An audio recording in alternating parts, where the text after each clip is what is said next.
Hello guys, welcome back to my channel Education Hub. Today I'm discuss about the famous psychologists and their theories because it's very useful and important for our every teaching exam.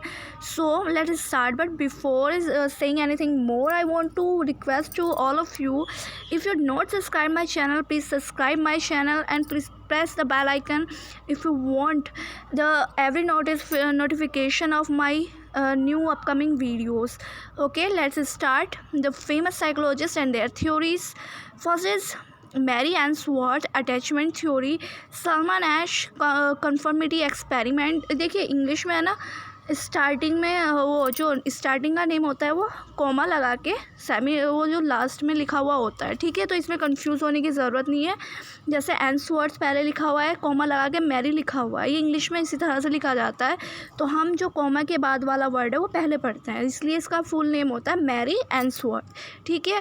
फिर है आपका Albert Bandura social learning theory, John Bowlby attachment theory, Jerome Bruner cognitive development of children, Erik Erikson theory of psychological development, Sigmund Freud psychoanalysis, Lawrence Kohlberg moral development, David Kolb experimental learning styles theory, Thomas Samuel Kahn developmental psychology, Abraham Maslow hierarchy of needs, Stanley Milgram obedience experiment, Ivan Pavlov condition and conditioned response, Jean Piaget cognitive development, Karl Popper distinguish science from non-science, Carl Rogers self-actualization, B.F. Skinner operant conditioning, Edward Thorndike operant conditioning within behaviorism, Lew Vygotsky sociocultural theory, John Watson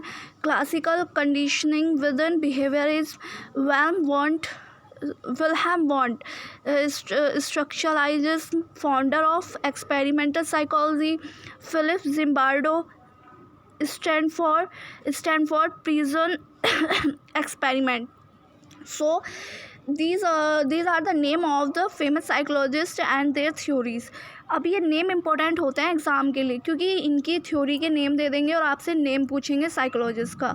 अगर psychologist का name दे के उसकी theories के name दे देते हैं, उसमें फिर आपसे पूछते हैं कि कौन सी थ्योरी किस साइकोलॉजिस्ट के द्वारा दी गई है, ठीक है।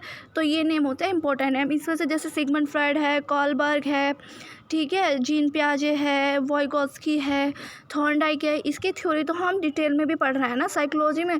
तो ये सब चीज़ें ऐसा नहीं है कि वेस्टेज होती हैं, ये इंपॉर्टेंट होती हैं, आपको साइड बाय साइड पता होनी चाहिए, क्योंकि हमारा एक नंबर भी हम एग्ज़ाम में छोड़ नहीं सकते हैं।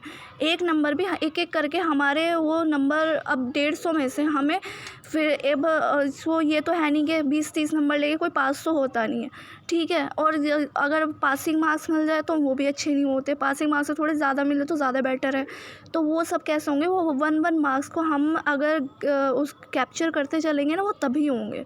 ऐसा नहीं है कि एक नंबर गया तो हम पास होंगे। एक एक नंबर को हमें सिक्योर करके रखना है, तब होगा। वो कब होगा, जब हम अपनी स्टडीज़ को अच्छे से प्रॉपर तरीके से लेके चलेंगे, बिना किसी भी चीज़ को स्किप किए हुए। जो वेस्टेज है उस चीज़ को हम स्किप करते रहेंगे, कोई बात नहीं, बट जो इम्पोर्टेंट चीज़ है साइड बाय साइड हो या डायरेक्ट हो इनडायरेक्ट हो, हमें अपने साथ लेके चलनी है अगर हमें एग्ज़ाम में बेटर मार्क्स गेन करने। तो ये हमारे इम्पोर्टेंट चीज़ थी, इसलिए मैंने आप लोगों के साथ डिस्कस की है।